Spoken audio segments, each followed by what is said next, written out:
Hi everybody. Today I'm going to fix a ham. It's probably my husband's most favorite meal, I guess you would call it. And the ham I bought, let me adjust the camera just a little bit.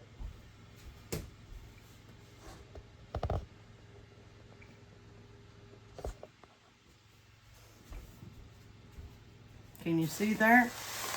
The ham I bought, it's a beautiful day here in Kentucky. Beautiful.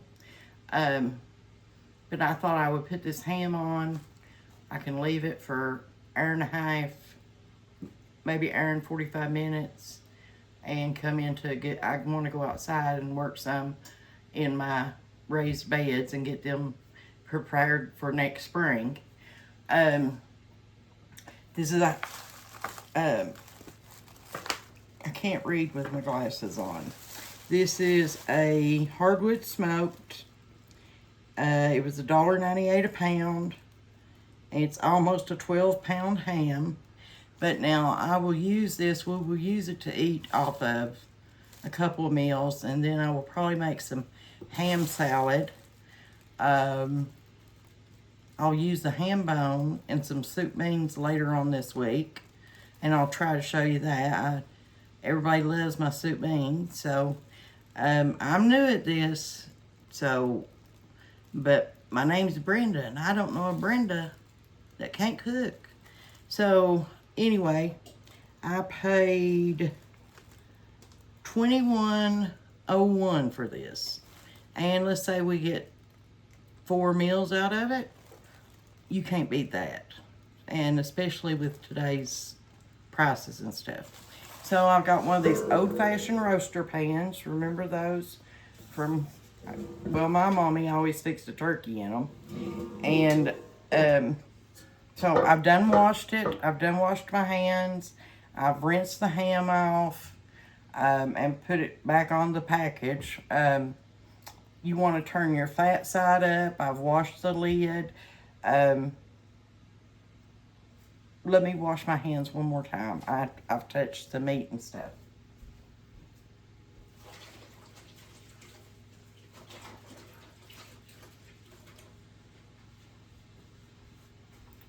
I usually, when I start cooking, I put some dishwater in the sink so that I can just rinse my hands off. Now, like I said, I done took this out and rinsed it off. And I don't know if you're supposed to or not, but Mommy always did.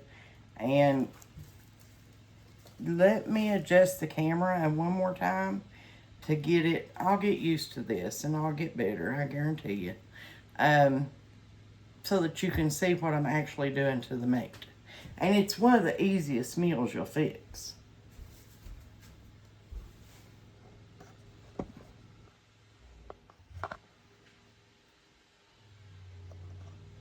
There, that should be better.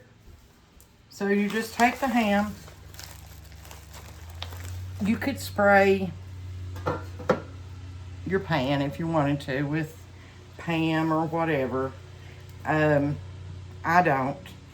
This is a fully cooked butt portion. It's got the bone in it.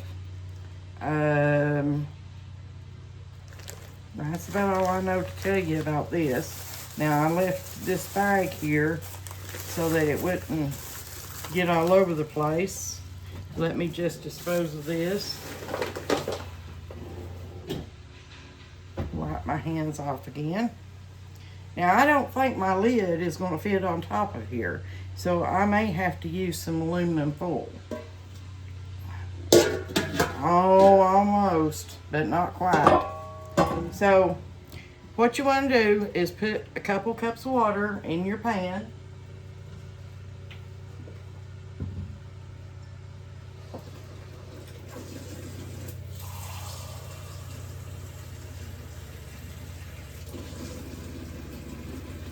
Just like that.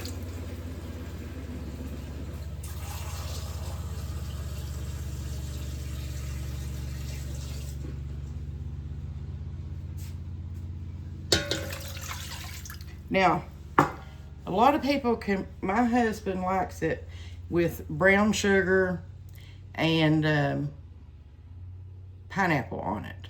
I wanted some pineapple rings, but I didn't have any. And literally, to me, it's best if you cook your ham for, say, 45 minutes and take it out and then put whatever you want to on it. Now, like I said, this right here is ready to pop in the oven as soon as I get it covered. Let me get the aluminum foil. I should have had all this ready, but I thought the lid would fit.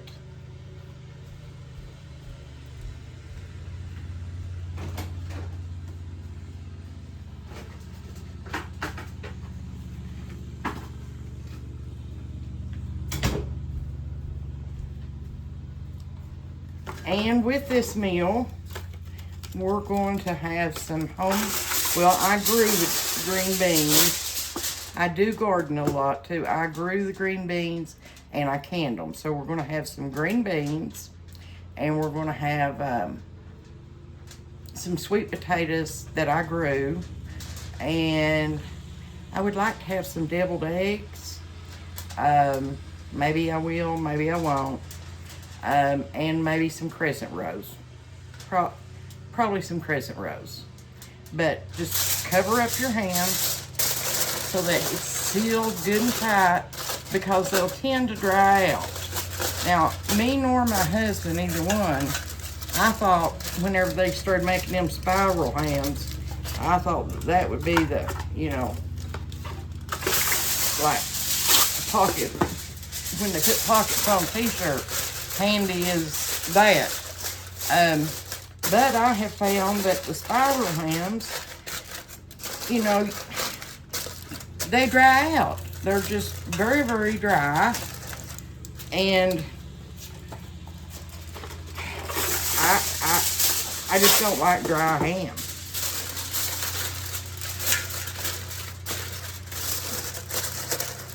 So now, that way all your drippings can go down in there with that water. That water will help to keep it moist.